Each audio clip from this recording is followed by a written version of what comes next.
রঘুনাথগঞ্জে ভয়াবহ অগ্নিকাণ্ড। শুক্রবার দুপুর নাগাদ রঘুনাথগঞ্জ কাশিয়াডাঙ্গা অঞ্চলের হাটপাড়া এলাকায় একটি বাড়িতে ভয়াবহ অগ্নিকাণ্ডের ঘটনা ঘটে।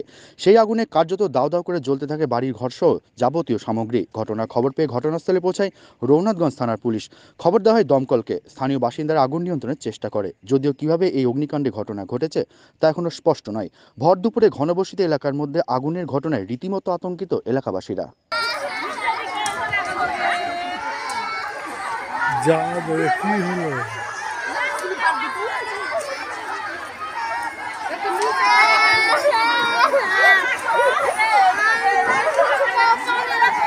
যা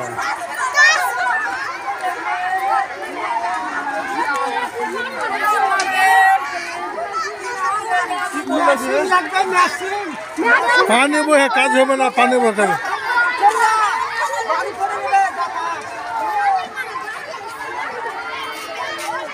মারাত্মক।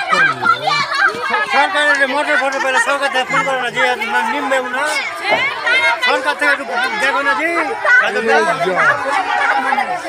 রাজু ভাই, সরকার থেকে একটা মোটর টোটরের ব্যবস্থা করতে হবে না, সবই পুরো